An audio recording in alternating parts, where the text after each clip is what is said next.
Corey Cross-Hansen with the head coach of the Hofstra wrestling team, Rob Ansbach, and coach, a victory over Drexel, however, you must not be as happy as you would be. No, I think overall it wasn't a great team performance. We had some individuals do a really nice job, but there's definitely a lot of things to go back and work on. And I think the intensity at some of the weight classes where we lost was a thing that was missing today.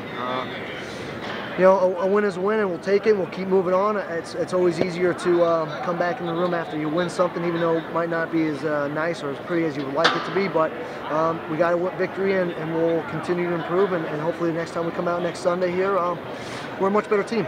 That 157 weight class, Tyler Banks, coming back, it seemed like after that match you had a little bit of a bitter, I guess, look on your face, because clearly you didn't seem like you really performed up to par. No, that was a match we kind of expected to win, and I expected to win it pretty handily, and we basically got out wrestled. And to me, the problem with that match was that it was things that were just basic wrestling things, and we didn't do the little things that work, and we allowed this kid who I feel not very good to really steal a match from us. And if you're talking about winning matches at the conference or doing anything nationally, you got to beat kids like that. And that just kind of, to me, it just said we're pretty far away at 157 pounds, so that is a big concern right now for us. Will we be seeing any moves in the future? Or? No, we're going to stay with him.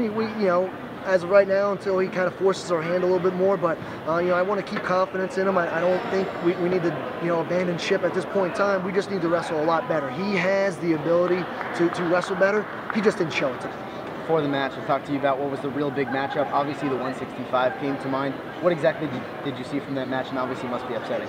Well, we lost the match, so it's disappointing. And one thing I did like is I thought we were a little bit more aggressive than we had been down at the Southern Scuffle. We took a shot, we got scored off on our own shot. That was the only takedown of the match. We were in on another single leg to finish. We just didn't cover the hips enough, and he was able to scramble out of it. I think the one thing, he was looking for back points on the move, and I can understand, but you got to secure the 2 points first. So it's tough. It's disappointing that we lost the match. It's definitely going to hurt us in national seedings and rankings and things like that. So from that aspect, yeah, it hurts.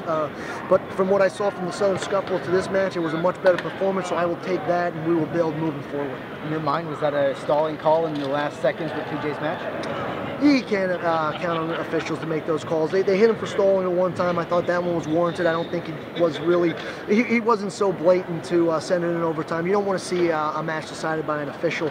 You make sure you decide the match for yourself. So I didn't see any problem with the way it was called. In 174, Jermaine John really got it going after that. An impressive victory for Jermaine. Yeah, he did a nice job going out there, scoring 3 takedowns and wrestling hard, and he needed that. He was in a little bit of a losing streak. He went 0-2 down at the Scuffle, and for him to come out there and get a victory and pretty handily control that kid. He started going back to some of the things that we had seen him doing early in the year where he was being successful, and it's like, Jermaine, hey, you see, when you do those things, you win matches. When you get away from what you do, you lose them. So hopefully it helps his confidence, and he gets another win on Sunday. Ben Clymer, obviously can't expect much more out of him. He impressed again today. Yeah, Ben did a great job. Followed up the Southern Scuffle down there. He knew the team needed him to get some points to kind of put the match out of reach, and that's what he went out there and did. He kept wrestling. He got some takedowns, got some back points, and then he threw the kid on his back to try and pin him at the end of the match. I mean, that was a total performance. That's what we want all of our guys to do, and he did an outstanding job tonight.